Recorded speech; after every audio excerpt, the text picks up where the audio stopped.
քույրեր, շարունակենք Տիրոջը խոսքը առնել, ընդունել եւ այդ խոսքով ապրելու հոժարություն ցուցաբերել։ Քրիստոսի սիրո պատվիրանը մեծագույն պատվիրանն է, որ նա տվեց, երբ Հիսուսին մոտեցան, հարցրեցին, թե որն է ամենամեծ պատվիրանը, նա մատնանշեց սերը։ Որտեվ ասում է ամբողջ օրենքը եւ մարգարեները սրա մասին են, սիրո մասին են։ Նախ սիրիր քո Տեր Աստծուն եւ սիրիր քո դրացին կամ քո կողքինին։ Ամբողջ մեր պաշտամունքը, մեր կրոնական բոլոր դրսևորումների հիմքում պետք է լինի միայն սերը։ Եթե սերը չէ կենտրոնում, ամեն բան պարապ է։ Պողոս Առաքյանն ասում է, եթե մարդկանց ու հրեշտակների լեզուներով խոսեմ, բայց սեր չունենամ, դատարկ ծնծղա եմ։ Նույնպես եւ մեր կրոնն էլ, մեր պաշտամունքն էլ, մեր քարոզչությունն էլ, մեր կառուցած վեհաշուկ եկեղեցիներն էլ, դրանք բոլորը դատարկ ծնծղայի եւ լոկ միայն ճարտարապետական կոթող ներկայացնող բաներ են, ուրիշ ոչինչ, եթե կենտրոնը սերը չէ։ Բայց ցավոք սրտի պետք է ասեմ, որ մենք սրան քիչ ենք ուշադրություն դարձնում։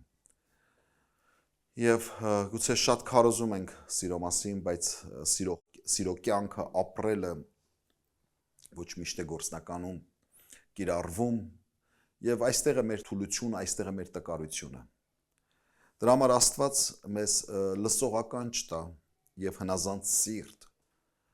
եւ պիտի Աստվածահաճո Աստծո սիրտը ուրախացնող զավակներ լինենք, եթե մենք ընտրում ենք սիրո պատվիրանով ապրելը։ Հիսուսն ասաց. «Սիրեք իրար այնպես, ինչպես ես ձեզ սիրեցի», եւ Քրիստոսն է այդ սիրո մարմնավորումը, Քրիստոսն է այն կատարյալ օրինակը, որին պետք է հետևի յուրաքանչյուր մարդ, որ ինքն իրեն քրիստոնյա է անվանում։ Քրիստոնյա, այսինքն Քրիստոսի հետքերով կամ Քրիստոսի ուսուցումներով քայլող մեկը։ Սա է քրիստոնյան։ Քրիստոնյան նա չէ, որ լոկ միայն կնքվեց կամ մկրտվեց եւ արդեն նրան հռչակեցին քրիստոնյա։ Քրիստոնյան նա է, ով հետևում է այդ ճանապարհին, որը Հիսուս ուսուցանեց եւ քայլեց այդ ճանապարհով։ Սրանք են քրիստոնյաները։ Մենք պետք է սա շարունակ շեշտենք, որպեսզի այս իմաստափոխված բառը վերադարձնենք իր սկզբնաղբյուրին։ Սա շատ կարևոր է։ Իհարկե, սա նաև բան է, զատող բառ է կամ տարանջատող բառ է։ Քրիստոնյաները առանձնանում էին հասարակության մյուս անդամներից։ Ուստի լինել քրիստոնյան նշանակում է եւ մտածելակերպով, եւ արժեհամակարգով, եւ վարվելակերպով կամ կենցաղավարությամբ լինել տարբեր, քան մնացած մարդիկ։ Եվ այդ տարբերության հիմքում, կրկնում եմ նորից, սերն է։ Սերը առ Աստված եւ սերը առ շուրջիններին։ Եթե դու քեզ քրիստոնյա ես համարում, ուրեմն հետևիր այս խոսքին, հետևիր այս պատգամին եւ սրտումդ, մտքումդ աղոթիր, որպեսզի Աստված քեզ եւ ինձ իմաստություն տա, որ այս խոսքերը ոչ միայն լսողներ լինենք, նաեւ կատարողներ։ Եվ այսպես հաջորդիվ մենք կարդում ենք առաջին Կորինթացիս նամակի մեջ 13-րդ գլխում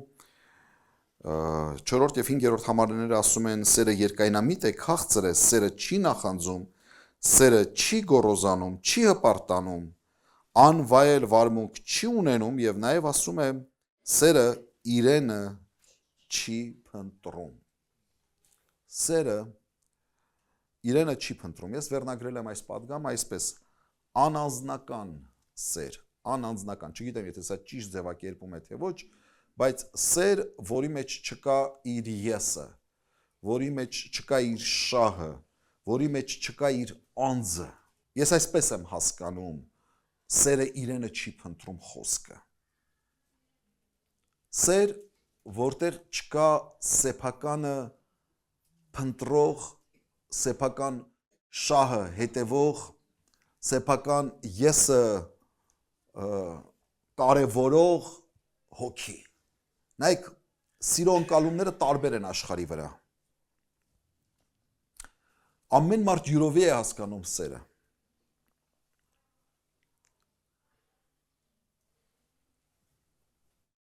ոմանց համար դա լոկ զգացական վիճակ է, էմոցիոնալ վիճակ է, ոմանց համար դա բնազդային ինչ-որ վիճակ է, հա։ Սակայն այն սերը, որի մասին խոսեց Տեր Հիսուս Քրիստոսը եւ որը իր օրինակով նա ցուցաբերեց, դա ես կոչում եմ մեծ սեր, որովհետեւ չկիրառենք նույն տերմինը եւ յուրաքանչյուրը հասկանա ըստ իր պատկերացումի սիրո խոսքի խորությունը։ Մնացած ես կոչում եմ փոքր սերեր, սիրո փոքր դրսևորումներ, իսկ Քրիստոսի դրսևորած սերը, Քրիստոսի ուսուցանած սերը, այն դիկոչեմ մեծ սեր կամ անանձնական սեր։ Փոքր սերը կարող ենք նաև կոչել եսասիրություն, եսասեր, կամ եսը, սեփական եսը սիրող։ Փոքր սերը փնտրում է միշտ սիրված լինելը։ Նա փնտրում է սեր, նա փնտրում է ուրիշների կողմից սեր իր անձի հանդեպ։ Մեծ սերը, անանձնական սերը փնտրում է հնարավորություններ ցուցաբերելու կամ հայտնելու իր սրտի սերը շուրջիններին։ Փոքր սերը ուզում է միշտ հոգատարության եւ ուշադրության կենտրոնում լինել։ Նա միշտ ակնկալում է, որ իրեն սիրեն, նա միշտ ակնկալում է, որ ինքը լինի ուշադրության կենտրոնում, ինքը լինի հոգատարության կենտրոնում։ Անանձնական սերը ուշադրության կենտրոնում է պահում դիմացինին, առջևինին։ Անանձնական սերը ոչ թե հոգատարություն է ակնկալում, այլ հոգատարություն է ցուցաբերում։ Փոքր սերը շատ խոցելի է, քանի որ իր եսը միշտ ունի ակնկալիքներ, սպասելիքներ։ Դրա համար ամեն անգամ, երբ որ իր սպասելիքներն ու իր ակնկալիքները չեն կատարվում, նա հեշտությամբ խոցվում է, նա հեշտությամբ վիրավորվում է, նա հեշտությամբ նեղանում է։ Լինում է չէ, մեկ էլ տեսնում ես տրամադրությունը ընկավ։ Մարդը չի հասկանում ինչու ընկավ։ Պատճառն այն է, որ նա ակնկալիքներ ուներ, սպասելիքներ ուներ։ Իր ծննդյան տարեդարձին նա ակնկալում էր այլ նվեր։ Նա մտածում էր, որ դու քո սերը պետք է ցուցաբերես կոնկրետ iPhone 17 նվիրելով։ Իսկ արի ուտես, քո մտքով դա չի անցել կամ դու լրիվ ուրիշ բան ես, ուրիշ կերպ ես ցուցաբերել քո սերը։ Փոքր սերը շուտ խոցելի է, որովհետև նա իր ուղեղում, իր մտքում միշտ ունի սպասելիքներ, ակնկալիքներ, ու երբ որ իր սպասելիքներն ու ակնկալիքները չեն իրականանում, պետք եղած ուշադրությանը չի արժանանում, պետք եղածը, այսինքն իր չափանիշներով պետք, նա միշտ խոցվում է, նա միշտ նեղանում է։ Մեծ սերը չի մտածում առնելու մասին, մտածում է տալու մասին։ Փոքր սերը իր երազների իրականացումը կապում է նրա հետ, ով սիրում է իրեն։ Նա ունի երազանքների մի մեծ պաշար եւ նա փնտրում է նրան, ով կսիրի իրեն եւ կօգնի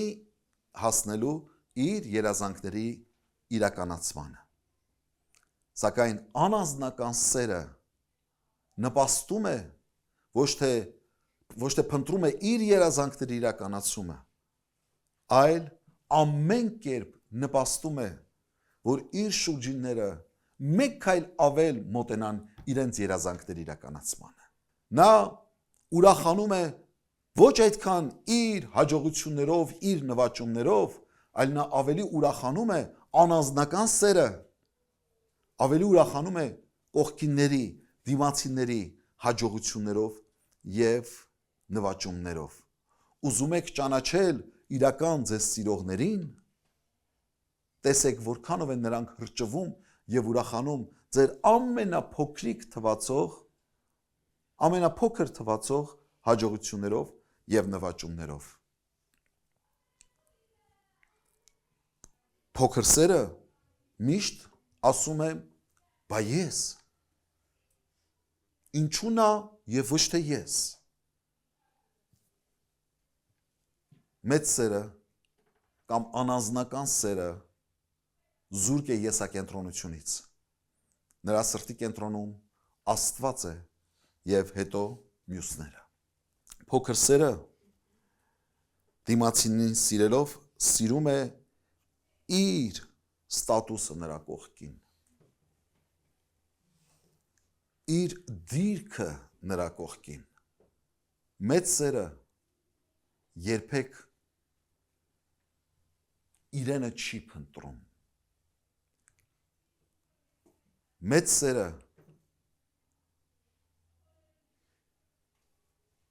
գերադասում է ինքը լինի խաչի վրա, բայց իր սիրելին լինի փառքերի մեջ։ Փորձության օրը փոքր սերը շուտ է մարում։ Անազնական սիրողի սերը երբեք չի մարում, որտեղ հաջորդիվ խոսքը ասում է սերը երբեք չի վերջանում։ Գիտեք, որ սերն է վերջանում։ Փոքր սերը։ Անազնական սերը ինչ փորձությունով էլ որ անցնի, ինչ իրավիճակներով էլ որ անցնի, ինչ տեսակ ցավերով էլ որ անցնի, նա երբեք չի դադարում սիրել, որովհետև իրենը չէր փնտրում։ Հիսուս թողեց մեզ անազնական սիրո օրինակը, կամ Հիսուս թողեց մեզ մեծ սիրո օրինակը։ Եփեսացիս նամակի մեջ Պողոս առաքյալն ասում է 5-րդ գլխում, առաջին 2 համարներում, արդ Աստծո նմանող եղեք սիրելի զավակների պես։ Եվ սիրով վարվեցեք,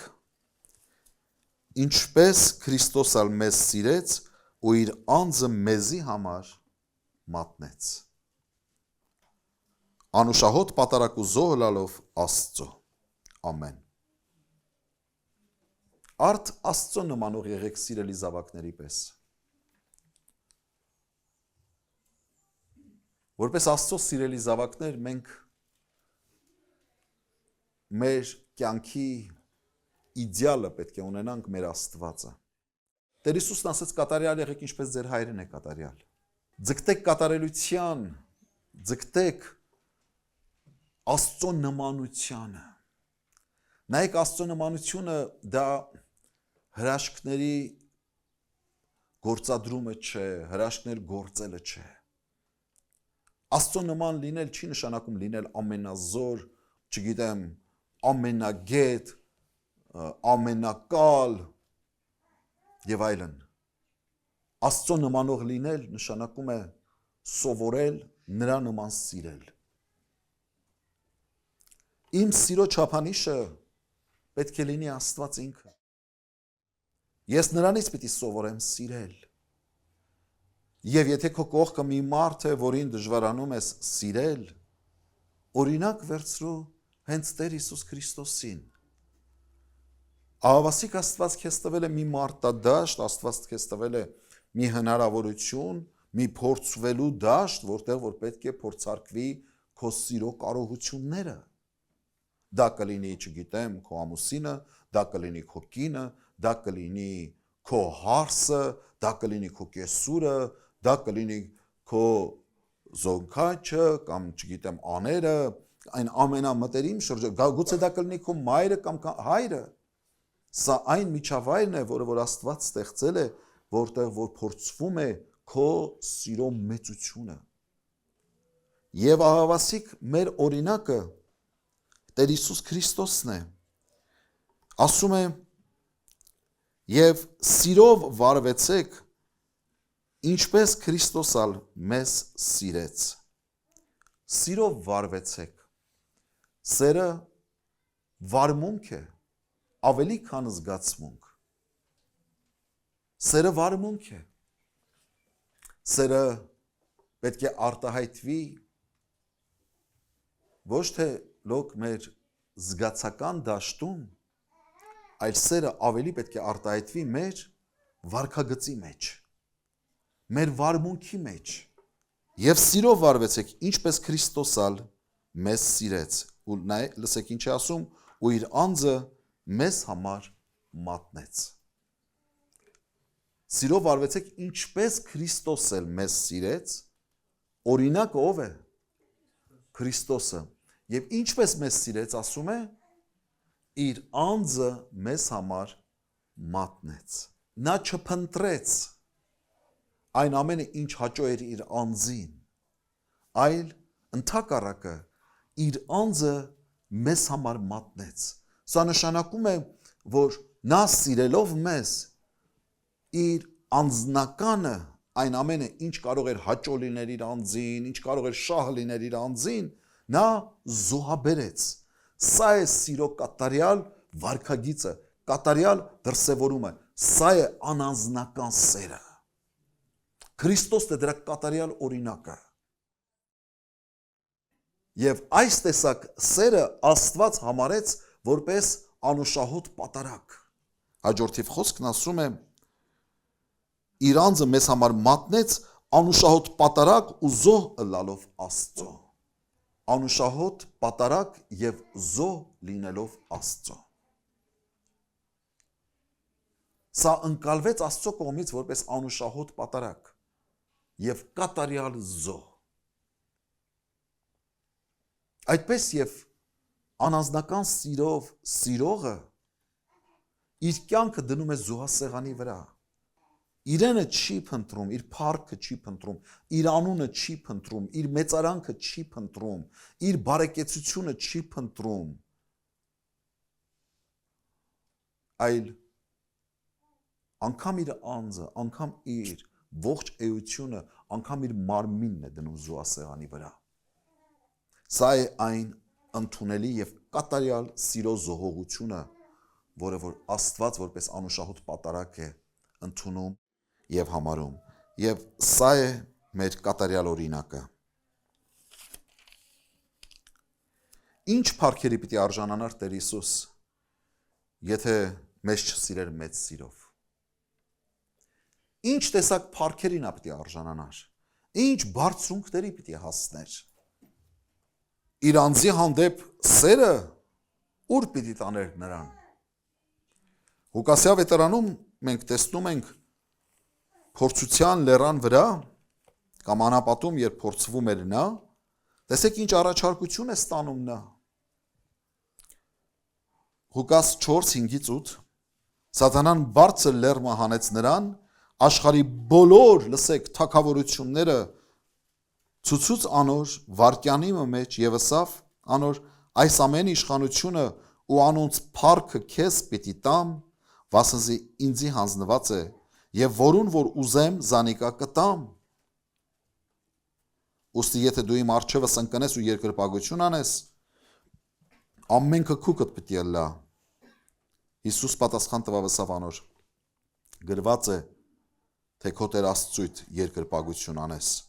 ու միայն նրան պաշտես։ Այս առաջարկությունը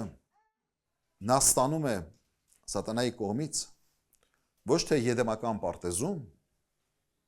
ուր ամեն ինչ հրաշալի էր, ներդաշնակ, լի, ինչպես օրինակ Ադամի եւ Եվայի դեպքում։ Այլ նա այս առաջարկությունը ստանում է, երբ նա անապատում էր եւ գրեթե 40 օր քաղցած ու ծարավ։ Պատկերացնում եք։ Եվ նա անապատ տարվեց Աստծո կողմից։ Թվում է, թե նա, որ մեզ ստանում է անապատ, նա, որ թույլ է տալիս, որ մենք հայտնվենք կյանքի անապատում, նա որ թույլ է տալիս մեզ հայտնվենք քաղցած, սոված, դուք հասկանաք այս քաղցած ու սոված բառի մեջ լիքը բան կարելի է հասկանալ։ Մենք ինչքան ենք այս հարցը տվել մեզ, չէ՞, բայց ինչի համար Աստված թույլ տվեց, որ մենք այս վիճակում հայտնվենք, այս փորձությանը ենթարկվենք։ Որքան շուտ պատրաստ ենք ուրանալ նրան, ով մեզ բերեց այդ վիճակին հասցրեց։ Բայց Տեր Հիսուս Քրիստոսը հայտնվելով այս վիճակում, ստանալով նմանատիպ առաջարկ, ոչ թե մի խնձոր, մի տանձ, ես չգիտեմ ինչ էր այնտեղ, այլ ասում է աշխարհի բոլոր թագավորությունները։ Համեմատականի մեջ, եթե դնում ենք, այն ինչ որ առաջարկվեց Ադամին Եդեմական պարտեզում, այդ փառքի ու ճոխության մեջ, եւ այն ինչ որ առաջարկվեց Տեր Հիսուսին անապատում, դա ուղղակի անհամեմատելի է, բայց այստեղ ենք տեսնում անանձնական սիրո մեծությունը, երբ նա չի փնտրում իր շահը, չի փնտրում իր պատիվը, չի փնտրում իր փառքը, չի փնտրում իր մեծարանքը, եւ այն ինչ որ ասում էր Չարը այստեղ, ասում է այս ամեն իշխանությունը եւ անոնց փառքը քեզ պիտի տամ, վասնզի ինձ հանձնված է, լսեք, ասում է, եւ որու ուզեմ կտամ նրան, որքաններ կային, որքաններն են եղել այս աշխարհում եւ դեռ կան այս աշխարհում, որոնք այս առևտրի մեջ մտնում են սատանայի հետ, որ այդ ամեն ինչի փառքը քեզ կտամ, եւ ասում է, որին որ ուզեմ կտամ, եւ որքաններ կան, որոնք որ գնում են այս գործարքի, գնում են սատանայի հետ, որ դու տուր ինձ այդ փառքը, տուր ինձ այդ անունը, տուր ինձ այդ մեծարանքը, եւ ինչու՞ չէ ես քեզ կերկրպագեմ։ Սկսած անվանի երաժիշտներից վերջացրած, ինչու՞ չէ, պարզ հավատացյալներ, որոնք որ թողեցին իրենց հոգևոր կյանքը, իրենց հավատքի կյանքը, իրենց եկեղեցական կյանքը, պարզապես այս աշխարհում մի քանի բան ավել ունենալու համար։ Մի քանի բան ավել ունենալու համար։ Այդպես չէ։ Պարզապես որ չծաղրեն, պարզապես որ որոշ երազանքներ իրենց կյանքում իրականացած տեսնեն, որ հանկարծ կողքից չասեն այսպես կամ այնպես, եւ նա պատրաստ են մտնել այդ գործարքի մեջ, ինչու՞ չէ։ Բայց ոչ Տեր Հիսուս, ինչու՞, որովհետեւ սիրեց անազնական սիրով։ Ասում է գրված է քո Տեր Աստծուն երկրպագություն անես ու միայն նրան պաշտես։ Այս երկրպագություն ու պաշտամունք բառը կարելի է փոխարինել մեկ բառով, միայն քո Տեր Աստծուն սիրես, որովհետև ճշմարիտ պաշտամունքը ու ճշմարիտ երկրպագությունը դա սիրույց ծնված պաշտամունքն է ու սիրույց ծնված երկրպագությունն է։ Ուրիշ ընդունելի պաշտամունքի ձև չունի Աստված, ուրիշ ընդունելի երկրպագության ձև չունի Աստված, դրա համար Տեր Հիսուսն ասեց, սա է ամենամեծ պատվիրանը, այսինքն Աստծո ուզածն ինչ է։ Ամենամեծ պատվիրանը սիրիր քո Տեր Աստծուն։ Պաշտամունքը, երկրպագությունը, ծառայությունը, մնացած բոլոր բաները ծնունդն են իրական ճշմարիտ սիրո։ Որքան ավելի հեշտ էր Քրիստոսի համար անապատում, սովի, քաղցի, ծառավի մեջ թողնել այդ սերը։ Թողնել այդ սերը եւ իրեն տրված առաջարկությունը ընդունել։ Եվ վերջապես ուր տարավ նրան այդ սերը։ Ուր տարավ նրան այդ սերը։ Մարդկանց հանդեպ ունեցած այդ սերը, որի պատճառով նաև հրաժարվեց նա այս փառքերից եւ այլն, որպես շնորհակալություն ու երախտագիտություն, մարդիկ ինչ ցուցաբերեցին նրան, ինչպես ցուցաբերեցին իրենց երախտագիտությունը։ Խաչը ցույց տվեցին։ Մի կարծեք, որ քո զոհողությունները այս կյանքում քո սիրելիների համար արած զոհողությունները միշտ վարձատրվելու են փառքով, շնորհակալությամբ եւ այսպես պատվավոր ծերությամբ։ Այդպես չի լինելու սիրելիս։ Միշտ չէ, որ այդպես է լինելու։ Գոնե Հիսուսի դեպքում այդպես չեղավ։ Ամենասիրելիները լքեցին, հեռացան։ Իսկ այն ժողովուրդը, որին ընդամենը օրեր, ամիսներ առաջ կերակրում էր, սնուցանում էր, նրանց հիվանդներին էր բժշկում, նրանց մեռելներին էր հարություն տալիս։ Երբ որ ընտրության առջև կանգնեցին, թե ում ընտրեն, Հիսուսին կամ Բարաբային, այդ ժողովրդի մի հոծ բազմություն, մի մեծ բազմություն բղավեց եւ ընտրեց Բարաբային, մարդասպանին։ Որքան վիրավորական պետք է լիներ սա Հիսուսի համար։ Եվ գուցե մեզանից որևէ մեկս լինենք, հենց այդտեղ պետք է ասենք բավական է։ Այդ միտքը Պետրոսը տվեց Հիսուսին։ Ասեց ստոպ դուր։ Հերիք է քավլիցի։ Սուրը հանեց եւ պայքարի ելավ, չէ՞։ Մտածելով, որ Վասիկ պետք է Քրիստոս այդտեղ ստոպ տար, բայց չարեց։ Ասես Պետրոս կարծում ես չեմ կարող հորս աղաչել, չէ՞։ Հրեշտակային գունդեր ուղարկել ինձ պաշտպանելու համար։ Բայց սա անելու համար Քրիստոս պետք է ուղղակի իր մեջ որոշեր, ասեր, վերջ իմ սերս այստեղ ավարտված է։ Բայց իր սերը այդտեղ չավարտվեց։ Հիշեք, սերը միշտ փորձվելու է, թանկագիններս։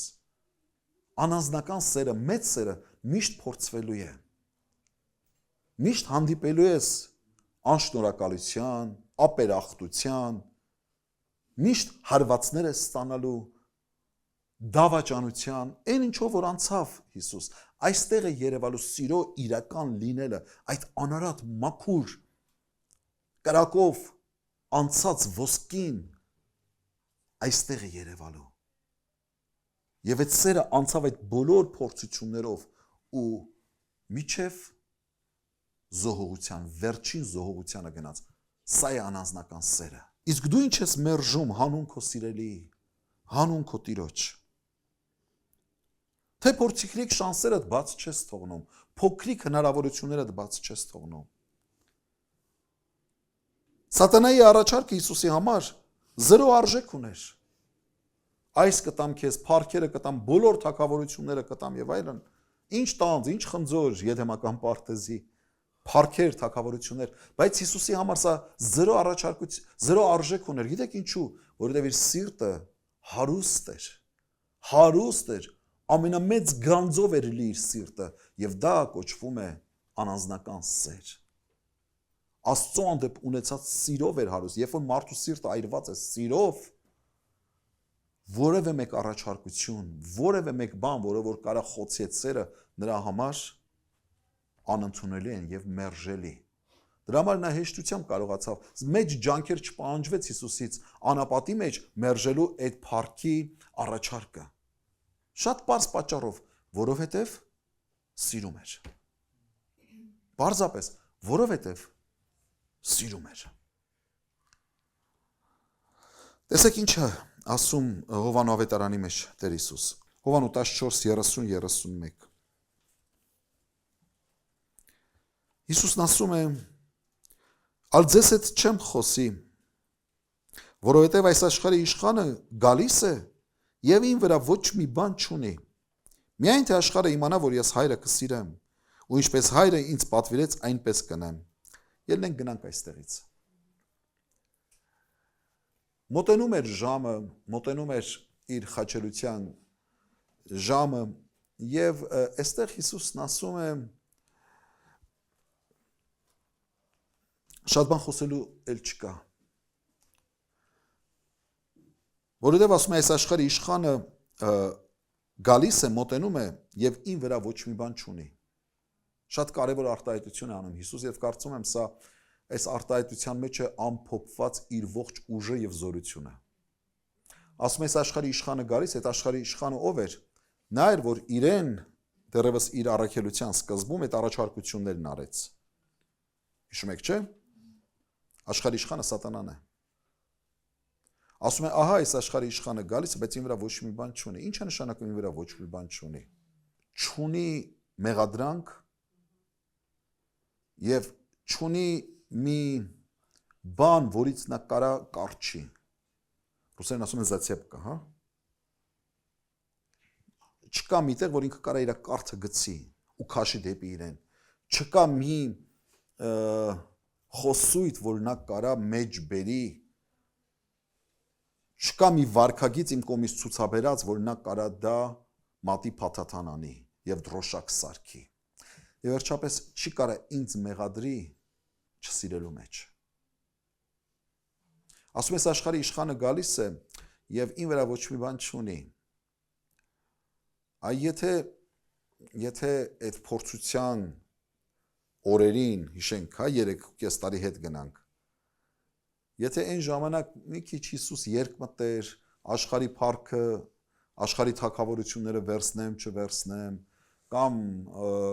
քարը հաց սարքեմ, թե ոչ, եւ այլն, հա։ Այստեղ սատանան կունենար ինչ-որ մի բան իր դեմ։ Բայց Հիսուսի ուժը եւ Հիսուսի ազատությունը կայանում էր նրանում, որ նա չկար մի բան այս աշխարհում, որ ավելի սիրեր, քան իր հորը, իր Աստծուն։ Դրա համար հարժորդիվ խոսքն ասում է. միայն թե աշխարհը գիտենա, ես հայրը կսիրեմ։ Միայն թե աշխարհը իմանա, որ ես հորս սիրում եմ, բայց ո՞նց է իմանալու աշխարհը։ Աշխարհը իմանալու է, քանի որ դու չգնացիր որևէ մեկի հետ կամ որևէ մի բանի հետ գործարքի չգնացիր։ Ու սատանան չի կարա քեզ դրանում մեղադրի, որ դու այս աշխարհի հետ գործարքի գնացիր։ Ուժը թանկագիններս մաքրության մեջ է։ Ուժը ազնվության մեջ է։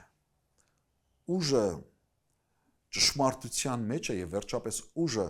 սիրո մեջ է։ Ո՞վ է ուժեղը։ Ուժեղը սիրողն է։ Դրա համար ասում է սատանան իմ դեմ ոչ մի բան չունի։ Ինչու, որովհետեւ ասում է ես սիրում եմ։ Առաջին Հովանու մեջ նույն Հովանես առաքյալը արդեն գրում է այս խոսքերը։ Առաջին Հովանու երկրորդ գլխում 15-ից 17 համարներում այս կարևոր խոսքերն է ասում։ Ասում է մի սիրեք աշխարհը, ոչ էլ ինչ որ աշխարհի մեջ է։ Եթե մեկը աշխարհը սիրում է, անոր ներսը հորսերը չկա,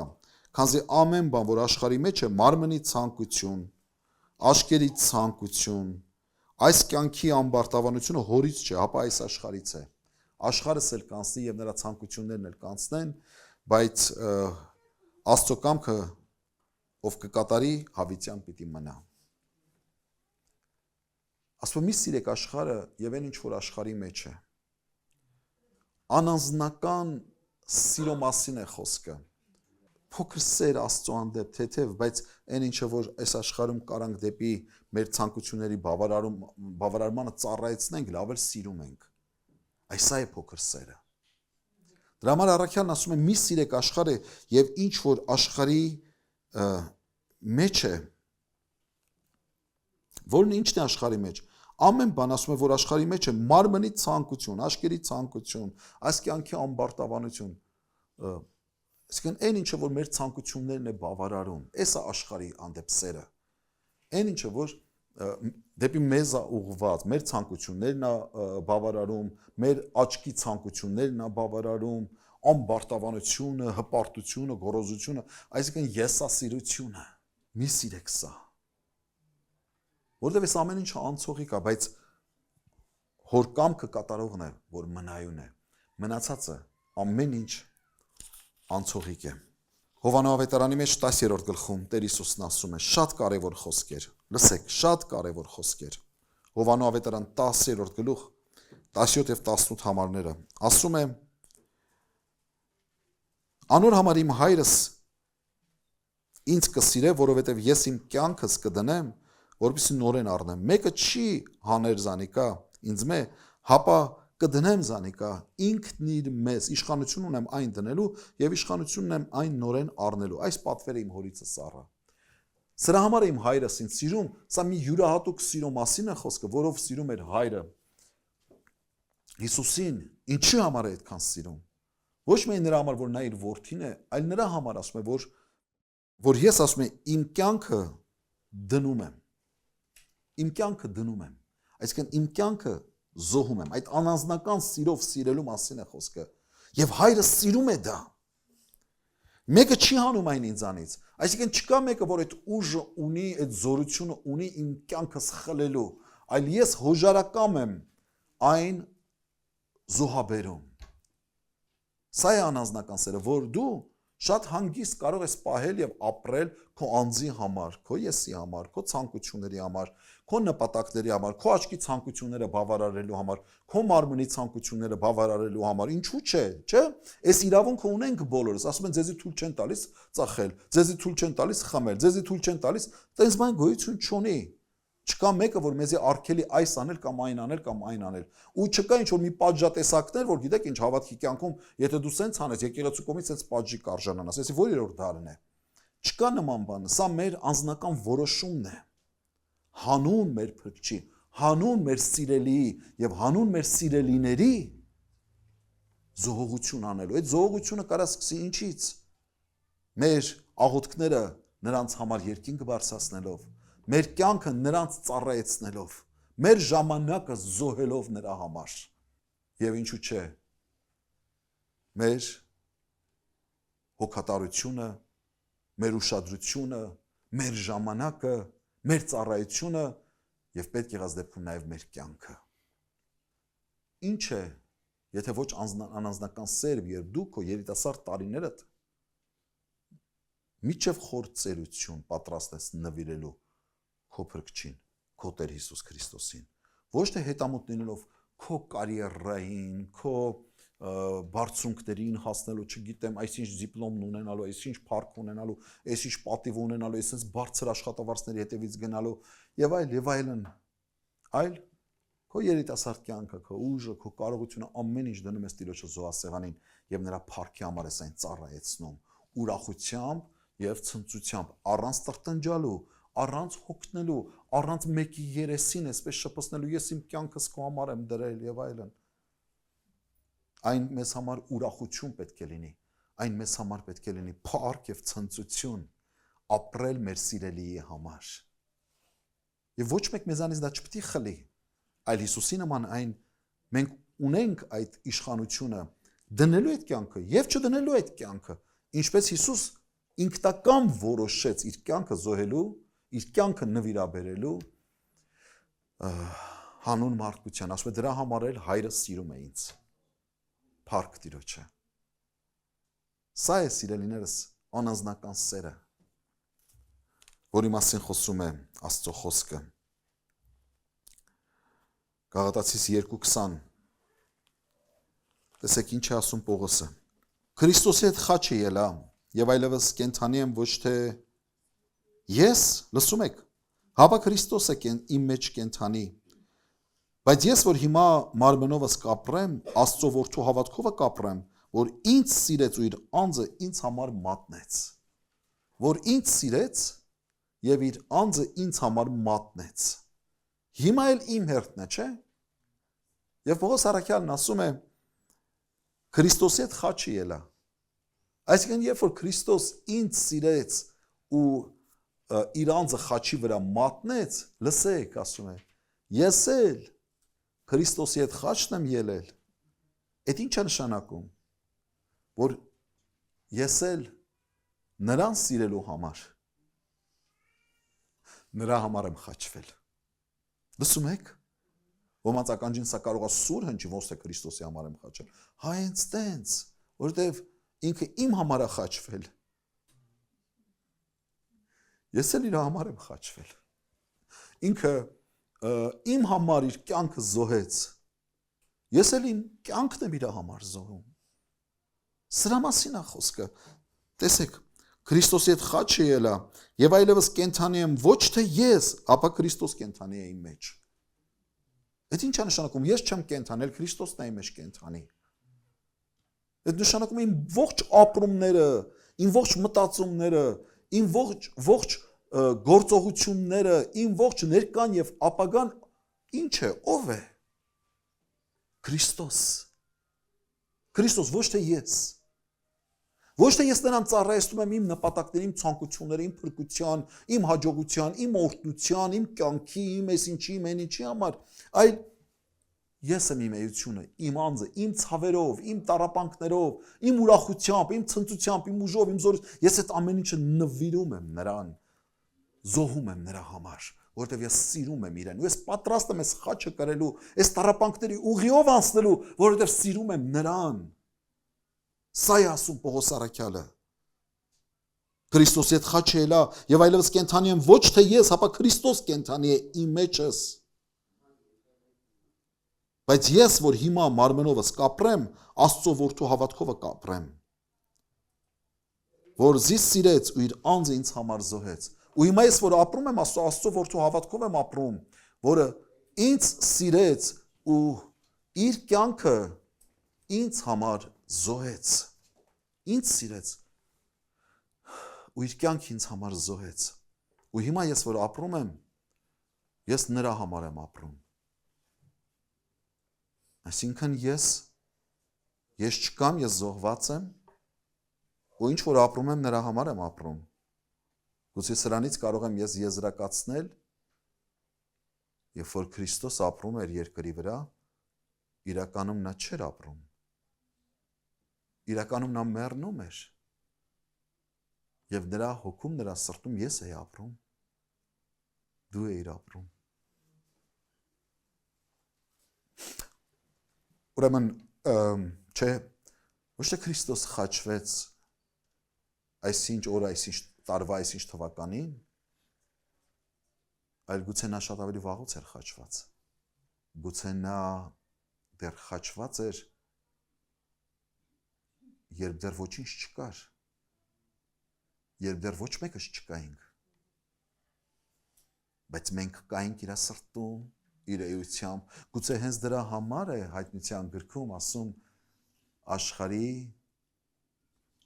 սկզբից առաջ զոհված, մորթված գառնուկը։ Ուրեմն նա դեռ զոհվել էր ամեն բանից առաջ, որովհետև չես կարող սիրել և քոնը չզոհել։ Դրա համար, երբ որ գալիս էին իրեն փառաբանում էին, նա չէր ընդունում, ասում էր. մի արա այդ բանը, մի գնա, մի պատմի, ես եմ բժշկել քեզ եւ այլն, չէ՞։ Բան չէր ասում։ Չէր փնտրում փառք։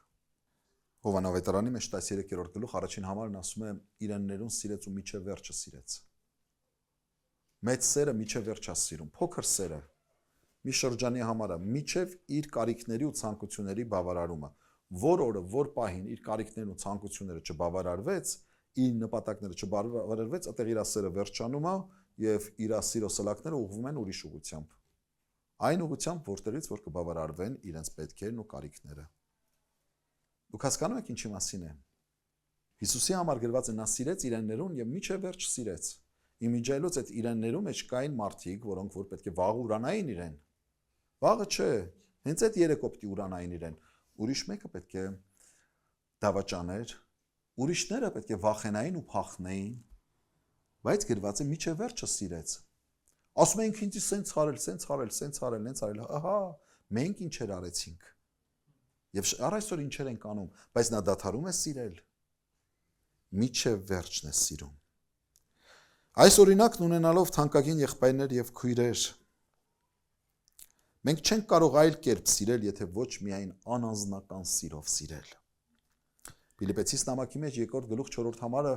Պողոս առաքյալն ասում է. միայն ձեր անձերի շահը մի փնտրեք, հապա ամեն մեկը իր ընկերինը, որովհետև սիրողը չի կարող իր անձի շահը միայն փնտրել, հապա ամեն մեկը իր ընկերոջ շահը։ Սա ինչ է նշանակում։ Սա նշանակում է, որ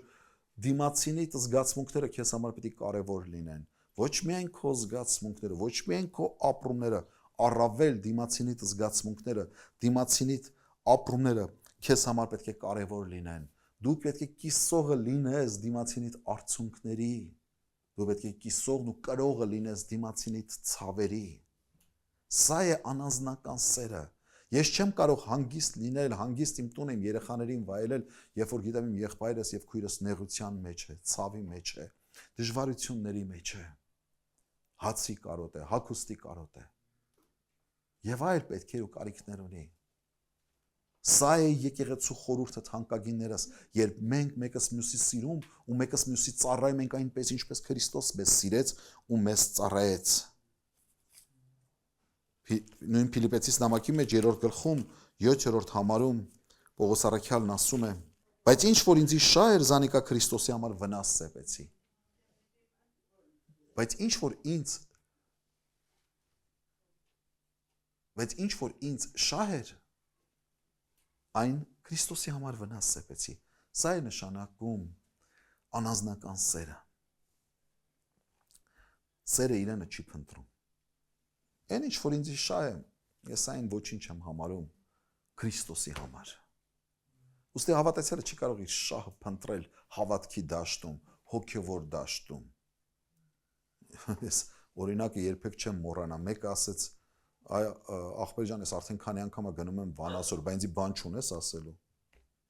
Վանաձոր խնդրեց, որ գնամ ծառայեմ, ասի գնա։ Երկու անգամ գնաց, հետո եկավ ասեց, ես արդեն քանի անգամ գնում եմ Վանաձոր, բայց ինձ բան չունես ասելու, մատով էլ սենց արեց։ Այդ ծառայությանդ մեջ սեփական շահդ էիր փնտրում, այսինքն դու ինչ ունես ինձ ասելու, ես ավելի շատ եմ գնացել Վանաձոր։ Ով ինձ ինչ պիտի ասի։ Ինձ համար ամենակարևոր գնահատականը դա մեր Փրկիչ Տեր Հիսուս Քրիստոսի ապրեսն է։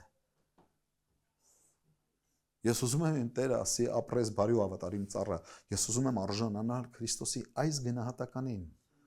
Ոչ թե դրախտի արժանանամ, ոչ թե փառքերի ինձ երկնքի այդ ճոխությունները, չգիտեմ, ոսկե փողոցները այս կողմ այն կողմ, սրանք ինձ չի հետաքրքրում, ես երկնքի վարձքը չեմ ակնկալում։ Ազնիվ խոսք եմ ասում։ Իմ մեծագույն վարձքը, որ կարամ երկնքում դա ստանամ, դա արժանանալ Հիսուսի ոտքերի առաջ գլուխս խոնարեցնել, գետնին հավասարացնելով, ում երախտագիտությունը հայտնելու նրան, իր սիրո համար։ Ինձ համար դրախտը պետք է Հիսուսի սիրո վայրն է, սիրո ներկայությունն է, նրա սիրո մեջ ապրելն է։ Ու եթե դա դժոխք է, որտեղ որ կա Հիսուսի սերը, ես պատրաստ եմ դրան էլ անցնել այդ դժոխքի միջով, ուր որ Քրիստոսի սերը ինձ կուղեկցի։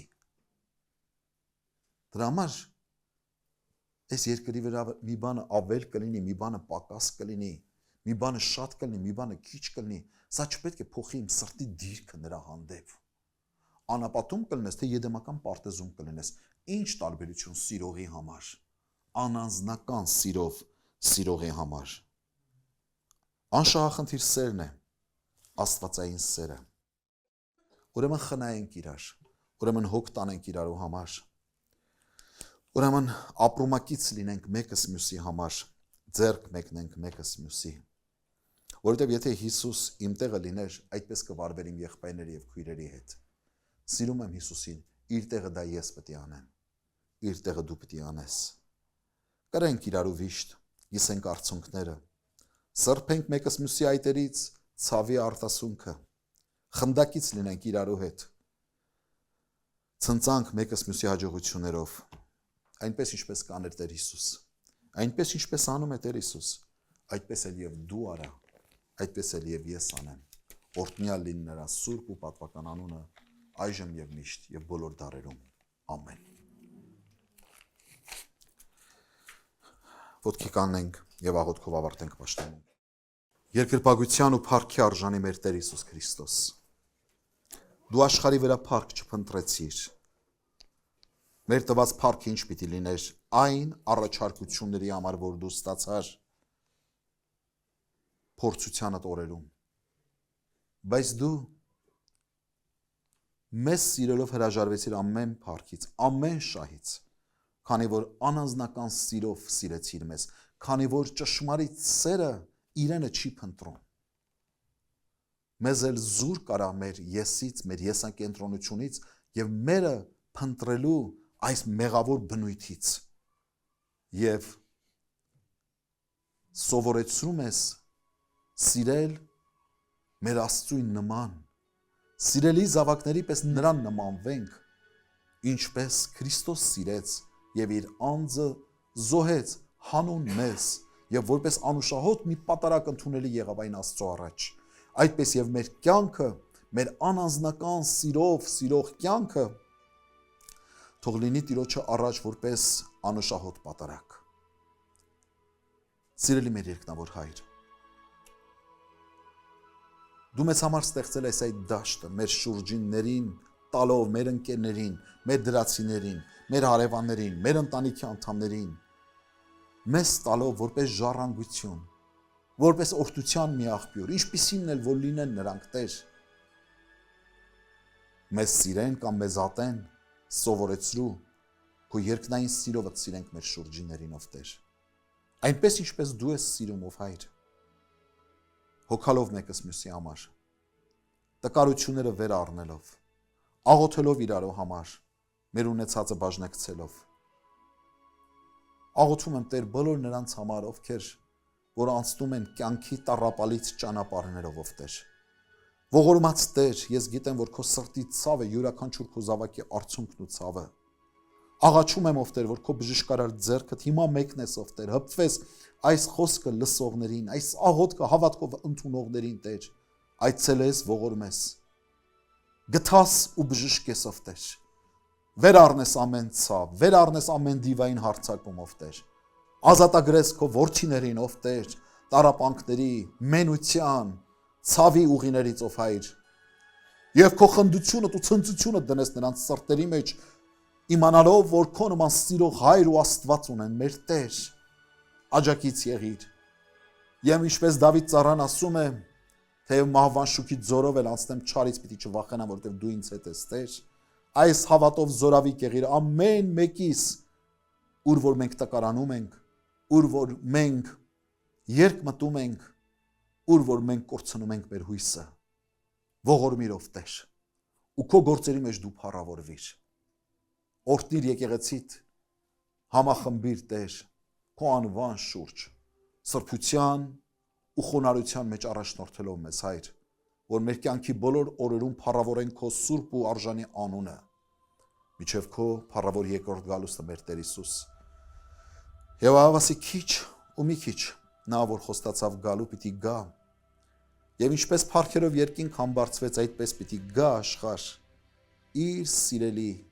զավակները, իր հարս եկեղեցին իր գիրկն առնելու, պատրաստ արա ամենքիսով Տեր այդ երանելի ժամին, Հիսուսի սուրբ ու պատվական անունով եմ խնդրում, Հայր, Որդի եւ Սուրբ Հոգի, ալելույաներ քեզ հավիտյանս հավիտենից, եւ հիմա մեր Տեր Հիսուս Քրիստոսի շնորհքը, Հայր Աստծո սերը եւ Սուրբ Հոգու աղոթակցությունը ձեզ հետ լինի, գնացեք Տիրոջ խաղաղությամբ, ամեն։